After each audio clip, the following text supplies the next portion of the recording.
What we will cover includes communication styles, fostering healthy communication, practical tips, and examples. First, we want to make sure we understand the general and most often described communication styles. So we have assertive communication. Assertive communication is direct, it's honest, it's respectful. You are valuing your rights as well as the rights of others. You are taking into consideration how others feel. You are expressing your own thoughts, feelings, and needs without violating those of others. And an example, I feel frustrated when deadlines are not met. Can we discuss how we can improve our team's workflow? Passive communication. Now, this avoids conflict, confrontation. You're avoiding the discomfort that may come up in those types of situations. You may struggle to express your own thoughts and needs, and as a result, you tend to experience feeling like you're being walked over, or a doormat, which is often the expression that's used or the description that's used for passive communication. Example being, it's okay, we can do it your way.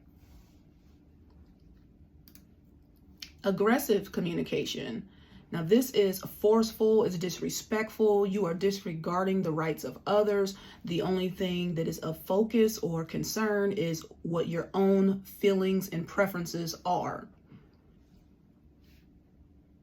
Example, you never get anything right. How hard is it to follow simple instructions? And then we have passive aggressive communication.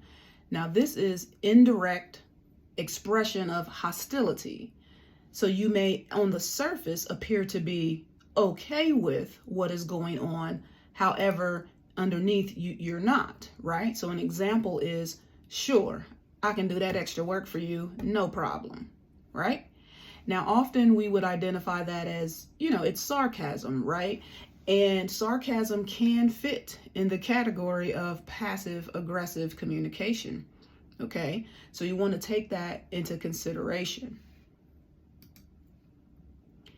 So the tips for healthy communication, we want to utilize active listening. Okay, you want to focus on the speaker, reflect on what is being said, and avoid interrupting.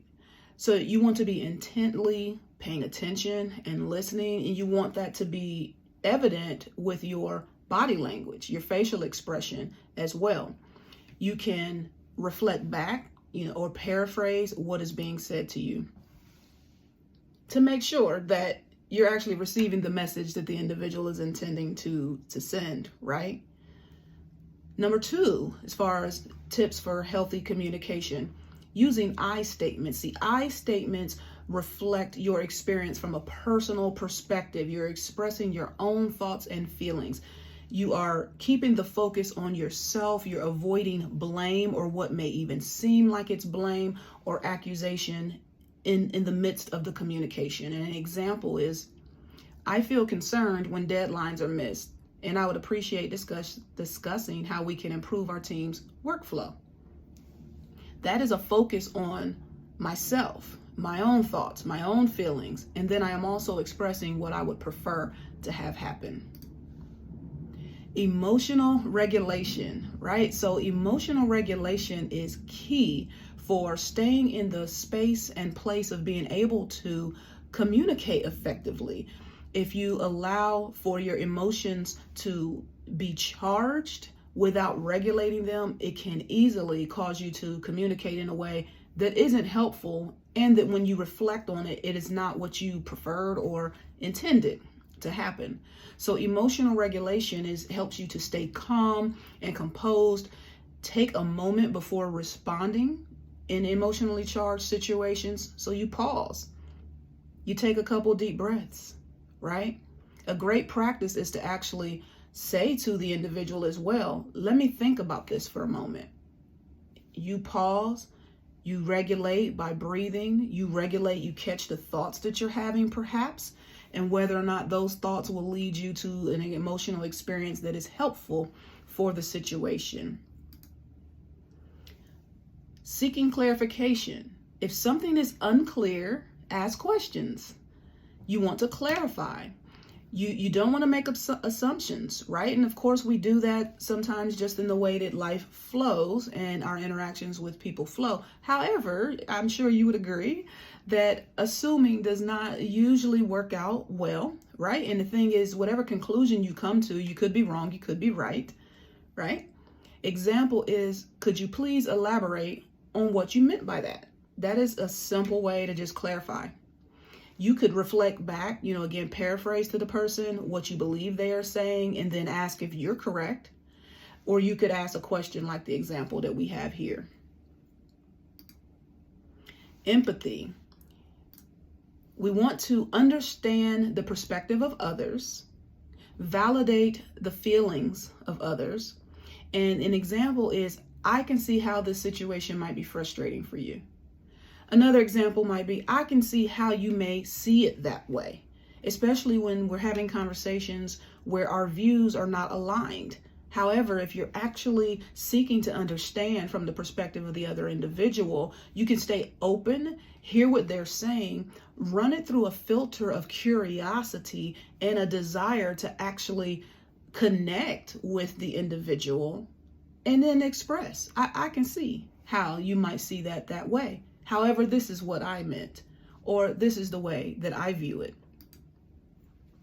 So we want to focus on using these skills and tools that help us to communicate effectively. And at times, some people will ask, well, that seems like a lot of work, or it seems like you're not being genuine, or you're not being authentic or something to do some of the things that we've talked about in this topic.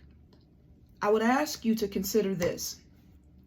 In your experience of communication with an individual, if your intent is to communicate a message that is clear, that the hearer understands and is in position to respond to, and potentially your aim is to accomplish a goal or an objective, would it be worth considering how you are communicating and making adjustments to make it more likely that your communication is clear, understandable, and potentially going to yield the desired outcome than not to do that? When I think about it that way, it actually is completely aligned with being sincere and authentic and transparent, which is necessary if we're going to have effective communication. I'm going to think about how I'm saying what I'm saying and which words I'm choosing, because my desire is to get to a level of understanding, a level of common ground, or some sort of solution with the individual or the group, and to do so efficiently if possible, utilizing as little time as possible. And so if I speak without thinking about any of these things, I have an increased opportunity to be misunderstood, right? And of course that can happen anyway. We know that. But I have an increased opportunity for that to happen if I'm not thinking about my words, and if I'm not regulating myself, if I'm operating from a place of passive aggressive or aggressive communication, then I'm going to need to utilize more time correcting what I have said, potentially needing to apologize, finding future opportunities to talk with the person, because now, as a result of what has happened, now maybe this isn't even a good time to have this conversation anymore. And so when you think about all of these elements and you think about the purpose of your communication, it is completely aligned, as I said, with being authentic and genuine, to think about what I'm saying. If my desire is to get my own needs met, then it is helpful if I figure out how to communicate in a way where I'm being more clear. Clarity is kind, right?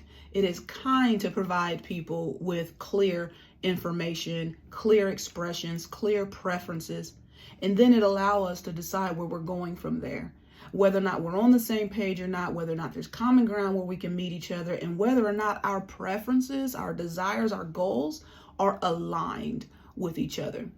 With ineffective communication, we create more opportunities, again, to utilize more time, energy, and effort, sometimes to arrive at the conclusion that this isn't going to work. And it would be